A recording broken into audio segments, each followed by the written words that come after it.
A woman came up to us at a party and said, I left Islam and I thought I was going crazy until I saw your content. She's not the only one. More and more women are leaving. And when they do, they're gaslit, threatened, bullied, and told they're not even real. Today, we're talking about Zara. Muslims accused her of being an AI. She's not. There's a tsunami of apostates, and we're just getting started. Let's get into it.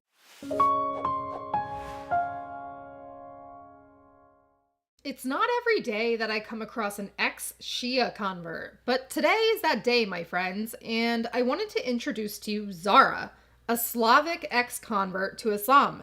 Zara's journey piqued my interest immediately for a number of reasons. First of all, she converted to Islam as a teenager. She doesn't delve into exact reasons why in her TikTok videos, but when someone converts as a teenager, we can begin to surmise a number of reasons why a teenage girl might convert to a high control religion. One of them may be an unfavorable home life. Another could be wanting to belong to something. But our frontal lobe isn't fully developed yet, and we really don't know what we're getting ourselves into. And let's be honest, teenagers plus social media equals being influenced. In this clip, when she was still a Muslim, she states that she clearly did not convert for a man, which I believe. While many women do convert for a man, I would guess that as a teenage girl, the reasons behind her converting were anything but a man. Perhaps Zara will see this video and make a TikTok about it explaining more, although that's entirely her choice. In Zara's TikToks, it looks like in the 10 years she spent as a Muslim that she truly lived the full Islamic life. Wearing the niqab, hijab, khimar, getting married, and even having children along the way. In my opinion, these converts can be some of the most interesting because they fully lived the lifestyle, which means they possess a lot of insight into what the Muslim community is like, what navigating the marriage process was like, the life of being a Muslim wife and mother, and so much more. Another interesting observation I made about Zara's journey in and out of Islam is actually, well, the comments she gets on TikTok about being AI. In the past, Muslims who hated on ex-Muslims would just say that we were fake ex-Muslims, meaning they acknowledged that we were actually real humans, but we are just faking our entire life story about being Muslim. Before I continue, just a reminder to subscribe if you're new here. We are going to be doing more deep dives on one of my favorite topics, the topic of converts to Islam and how many of us were lied and deceived into it. If you want to see what Islam is really about from someone who isn't new here but has been in the community and seen it all, stay tuned. Okay, so I got a bunch of dumbass people tell me that my video is AI, that I'm AI, okay? Apparently I'm AI. So I have some videos here. This is the original one, as you can see from my Snapchat memories. This is another video of me in hijab. When I was in the mosque, my daughter was filming me and my daughter walking in Croatia. Me trying on new hijab styles. Me revealing my painting. Me in niqab. Another picture of me in niqab. Me looking fly as fuck. Look at that body shape. Oh my god, I am so fucking cute when I'm trying. Me in curly hair. I was feeling myself in this hairstyle. It took me like 2 hours to curl it. Me just being cute on Snapchat. Me when I do my hair after I cut it. Me in one of the videos that was in the video that you called AI. This is the one of the takes that I did outside. Me, look at my, oh my god, this hot. This, you call this AI as well? Me just doing a bunch of takes, posing. This one you called AI as well. Now, it seems that Muslims have pivoted with their denial of the fact that we exist by denying that we are even real human beings now. Apparently, Zara has been a victim of this, which, not gonna lie, kind of made me want to amplify her story even more. If Muslims are going to accuse her of being AI, well, I'm just going to make a video on her behalf and tell her story to the world, and show the world that, yet again, We are real, we exist, and there's much more where that came from. Now, as a former convert myself, I honestly love stumbling across accounts like Zara's. Also, shout out to Zara for following us on TikTok. I hope that our videos have been a source of help to you as you navigate the journey of deconstructing your faith. Are you a former convert to Islam as well? What videos of ours have helped you? Comment below and tell us. I would love to hear from you. In this next clip, Zara says something that all of us former converts can relate to: the comments that Muslims leave us, just confirming even more that we made the right choice to leave this religion. She says here, just a girl after deconstructing, living her best life, meaning she's just existing, being a mama, wearing pretty clothes, doing her hair, and enjoying being feminine. And then she says, all of the religious people in the comments proving once again that she made the right decision. I can relate to this. I left Islam after Ramadan in 2023, which was years ago now. Wow, that's so hard to believe sometimes. I may have left Islam years ago, but every single time I read comments on Instagram, TikTok, and YouTube, there's always Muslims in the comments who just reaffirm that I made the right decision by saying fuck this to Islam, Allah, Muhammad, and all these shitty rulings that my daughter and I would have had to suffer through for the rest of our lives. It always baffles me too that instead of trying to love people back into the religion, they accuse us of being fake ex-Muslims and of course attacking all of our very legitimate reasons we left Islam to begin with. I am convinced that this community will never ever learn how to retain converts, because whether you are inside of the community or you left, the way they treat us will be the same. If you're watching this and thinking of converting, just don't do that. Until Muslims accept that Islam was a religion that was founded on trauma and accept that this trauma has been going on for 1400 years, their chances of keeping converts, especially in the age of the internet, is very bleak. When I say it's a religion founded on trauma, I often reference to what Muhammad's life was like from the beginning. Not having a father, then his mother dying, followed by being raised by his impoverished uncle Abu Talib. Muhammad would continue this cycle of trauma by taking up a career as a prophet, followed by him and his men doing horrible things to women especially.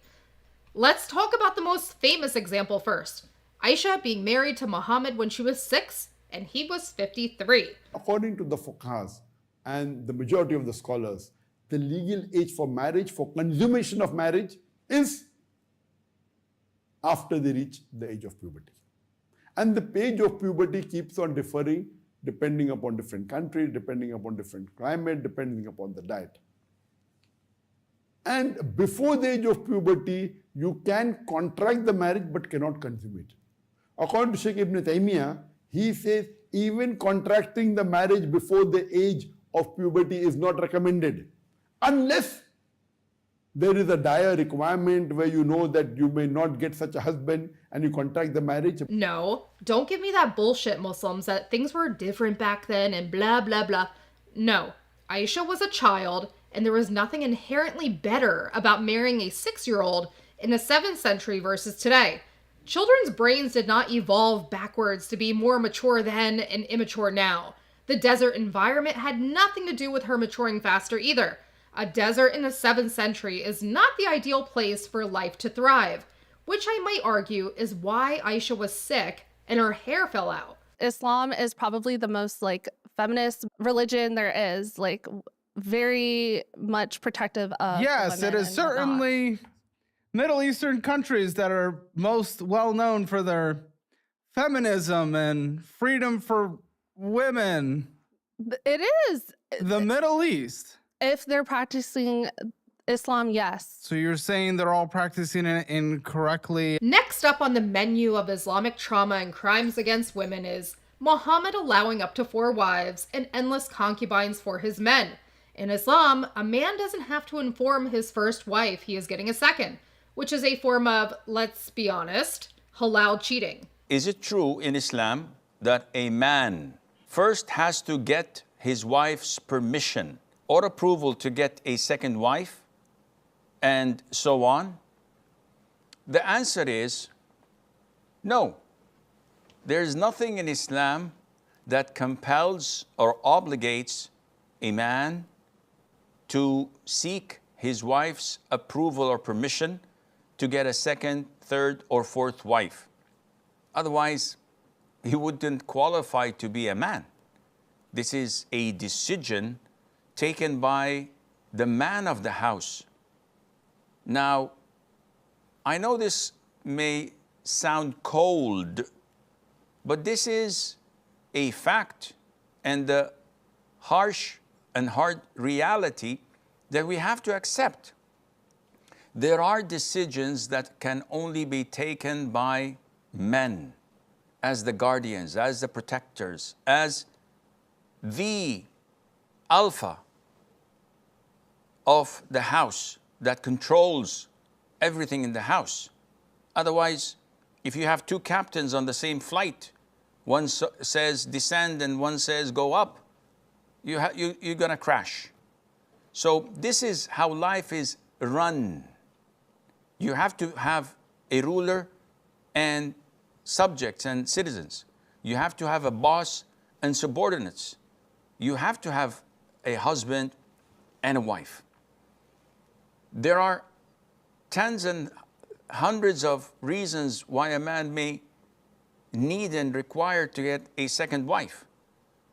Nowhere in the Quran or the Sunnah he's obliged to justify his decision. Wow. The Sheikh gives us even more proof that Islam doesn't care about women. Also, let's talk about Safiya. Safiya was one of Muhammad's wives. And how did she become his wife, may you ask? Well, Muhammad slaughtered her husband and father and then married her the same day. While the Prophet was lying with Safiya, he heard some movement near his tent. He decided to go out and find out who the person was. Who is that? It's me, Abu Ayyub, ya Rasulullah. What are you doing around my tent? I was afraid for you with this young lady. You had killed her father, her husband and many of her relatives, and until recently she was an unbeliever. I was really afraid for you on her account and was guarding you. Oh, good. This is from the History of Al-Tabari, volume 39, page 185. Abu Huraira said, while the Prophet was lying with Safiya, Abu Ayyub stayed the night at his door. When he saw the Prophet in the morning he said, God is the greatest. He had a sword with him. He said to the Prophet, O Messenger of God, this young woman had just been married, and you killed her father, her brother and her husband, so I did not trust her not to harm you. The Prophet laughed and said, Good. That, my friends, is a massive trauma that has been baked into the religion of Islam.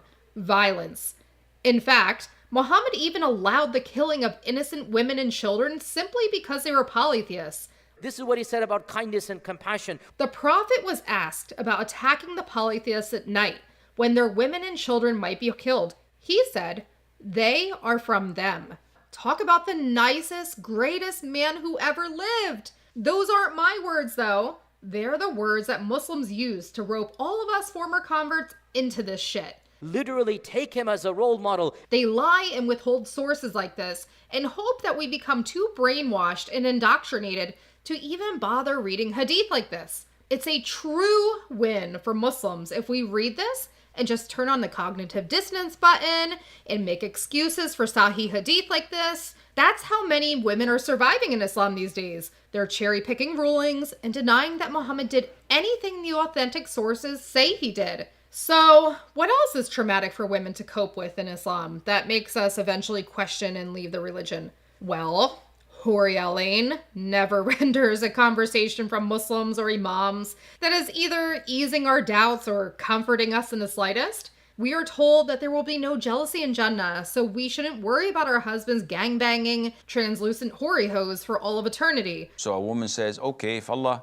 promised me of total satisfaction, does this mean I have like 10 men as husbands? The answer is no.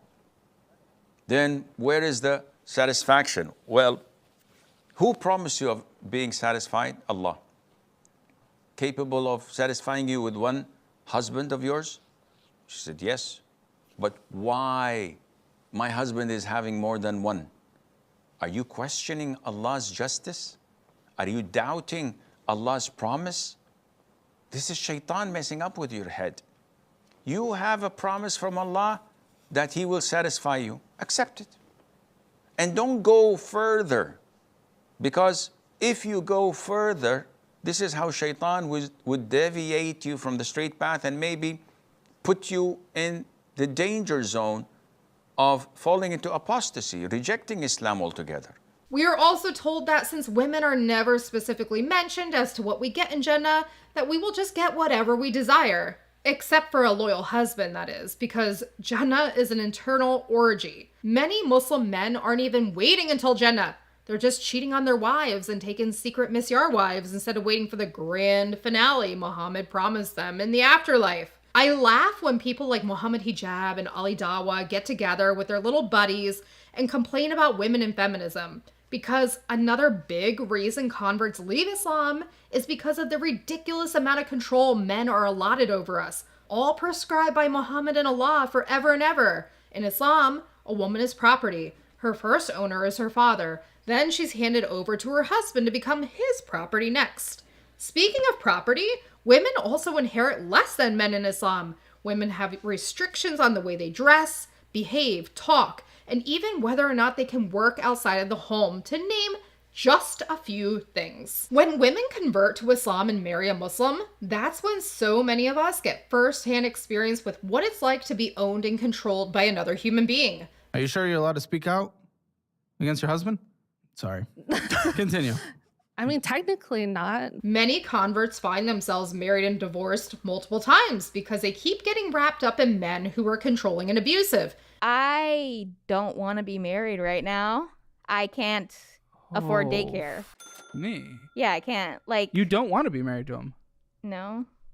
Like, I love him. I really do. Like, seriously. But, like, oh my gosh. I can't afford daycare, so. Does he know this? I've told him, and he just says... You've told him I don't want to be married to you. He says, if you want me to leave, I'll leave. And then it's just like, well, I don't want you to leave because I can't afford daycare, dude. Whoa. That's literally the fact of paying for daycare is literally the only... How's this... Okay. Gosh. No wonder convert retention rates are so bad. Curious, because again, I was not raised in the religion that you are participating in. Yeah. I'm assuming you are quite traditional if we're wearing the traditional outfit. Yeah. How does the family feel in that situation then about divorce? Because that seems like a no option in the traditional versions of these relationships typically, or religions typically. So in Islam, divorce is allowed, unlike in, like, I guess, Orthodox Christianity. But it's not, like, recommended. And I really didn't want to get divorced. Like, I didn't get married to get divorced. But you're saying now you do. Yeah, because of the way that the relationship has went. Just say so nonchalantly. Just because I've accepted it over and over again, like mentally, I've gotten my hopes up over and over again, and then 23. It's gone down. And how do your parents feel? My family would be okay with it. My mom was divorced. Also, my family's not Muslim. I converted. They're Christian. Was it for him? It wasn't for him, but he did introduce me to Islam. Oh, yeah, okay. yeah. Like, I learned about it through him. Okay. So you weren't raised Muslim. No. He was, obviously, and I've actually, like, tried to call his tried to contact his parents and his sisters just to be like, can y'all talk to him? His dad won't talk to me at all, and his sisters are kind of just like, oh, he needs to go back home. But that's just not really an option still because of daycare. I mean, his parents wouldn't be happy about a divorce, and I told his dad, like, that's the direction that we're heading, but I still didn't get any sort of response. His parents would hate divorce. Like, they're traditional Indians. It'd be terrible for them. I don't understand. I've never met someone so comfortable saying, I don't like my husband and I would like to leave him, and the only reason not is because of childcare. I've never thought I would hear something like that in my life. When a religion is founded on trauma and built on the trauma of women for the last 1,400 years, what is really going to change? Nothing, because technically speaking, Islam itself is not allowed to change. And that's why we are here, to amplify the voices of those who left, and call out the worst parts this ideology has to offer. Thanks for watching. We are a husband and wife team who work hard to bring stories like this into existence. After doing YouTube together as a husband and wife for a few years now, our platform is moving towards an audience support model, which means that by joining our Patreon, even for $2 a month, will make a massive difference in our ability to continue exposing Islam. Don't forget to like, share, and subscribe to our channel if you haven't already. This is Mrs. Friendly Ex-Muslim signing out.